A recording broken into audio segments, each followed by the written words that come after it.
आखिरी मुलाकात। जब अधूरी मोहब्बत खामोशी बन गई, शाम ढल चुकी थी, आसमान पर सूरज की आखिरी लकीरें भी अब थककर बुझ रही थीं।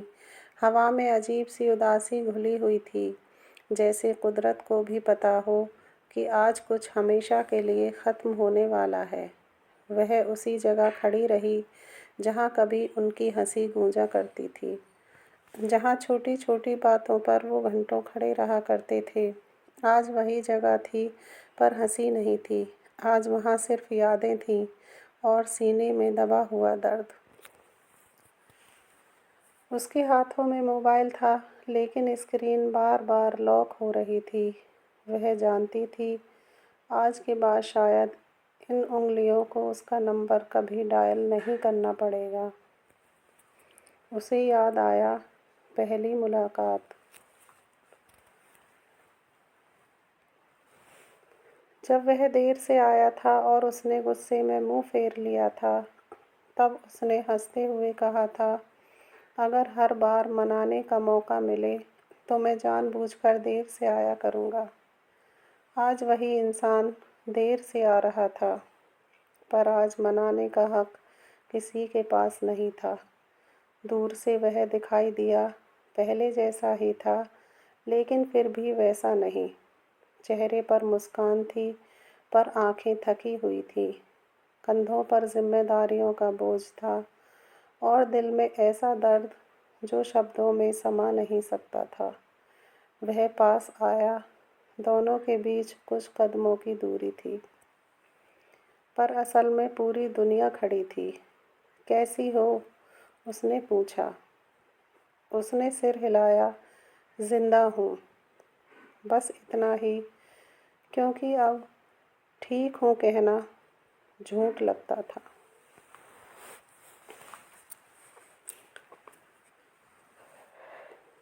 वे साथ साथ चलने लगे, बिना हाथ थामे, बिना किसी वादे के। उसे याद आया कि कभी यही रास्ता कितना छोटा लगता था। आज वही रास्ता कभी ख़त्म ही नहीं हो रहा था। वह बोली, तुम्हें याद है, हमने कहा था कि आखिरी मुलाकात कभी नहीं करेंगे। वह मुस्कुराया, पर आवाज़ कांप गई। कुछ वादे हम निभा ही नहीं पाते। थोड़ी देर बाद वे उसी बेंच पर बैठे, जहाँ कभी भविष्य की बातें हुआ करती थी। आज भविष्य नहीं था, आज सिर्फ एक आखिरी पल था। उसने धीरे से कहा, मैंने बहुत कोशिश की तुम्हें भूलने की। वह चौंक गई, लेकिन हर बार तुम और ज़्यादा याद आई। वह बोला, उसकी आंखों से आंसू बह निकले। और मैंने? वह बोली, मैंने तुम्हें हर दुआ में मांगा, यह जानते हुए भी कि तुम शायद कभी मेरे नहीं बनोगे। वह चुप हो गया। कभी कभी खामोशी भी सबसे ज़्यादा शोर मचाती है।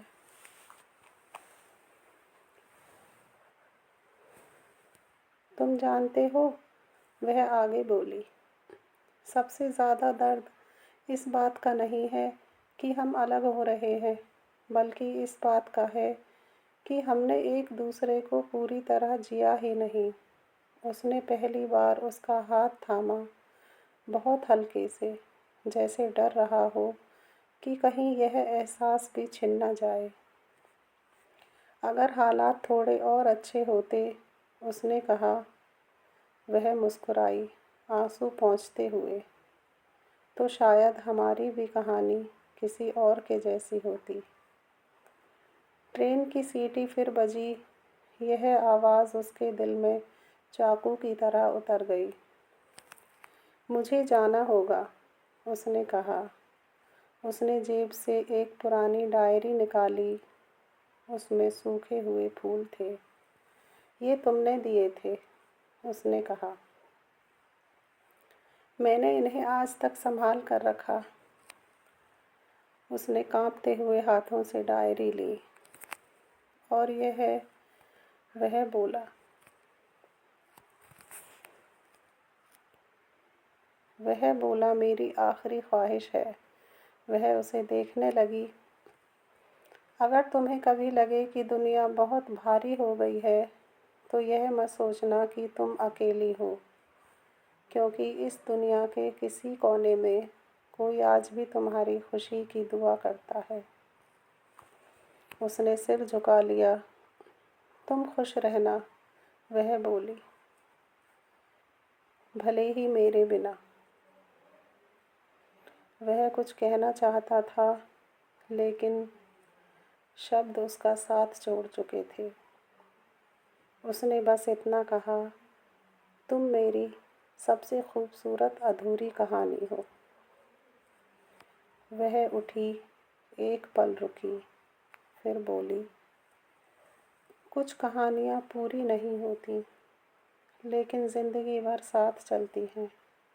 वह भीड़ में खो गई। वह वहीं खड़ा रहा। ट्रेन चली गई। शाम रात में बदल गई और उस दिन दोनों ने समझ लिया, कुछ मोहब्बतें साथ जीने के लिए नहीं, बल्कि सारी उम्र खामोशी से सहने के लिए होती है। वह भीड़ में खो तो गई थी, लेकिन उसकी मौजूदगी अब भी उस जगह पर तैर रही थी। वह वहीं खड़ा रहा, कदम बढ़ाना चाहता था, पर जैसे ज़मीन ने जकड़ लिया हो। उसे लगा अगर वह एक कदम और बढ़ा तो यह आखिरी मुलाकात सच में आखिरी बन जाएगी। और कुछ सच इंसान सह नहीं पाता। रात बहुत गहरी हो चुकी थी। स्टेशन की लाइटें जल रही थीं, पर उसके भीतर सब बुझ चुका था। वह धीरे धीरे घर की ओर चला। हर मोड़ पर कोई याद खड़ी थी। वह चाय की दुकान, जहाँ पहली बार दोनों ने साथ चाय पी थी। वह पुल, जहाँ उसने कहा था, तुम साथ हो तो डर नहीं लगता। आज वही डर सीने में सांस बनकर घुसा जा रहा था। घर पहुंचकर उसने कमरे की लाइट नहीं जलाई। अंधेरे में बैठ गया, क्योंकि उजाला अब आँखों को चुभता था। उसने जेब से उसकी दी हुई तस्वीर निकाली। तस्वीर में वह मुस्कुरा रही थी।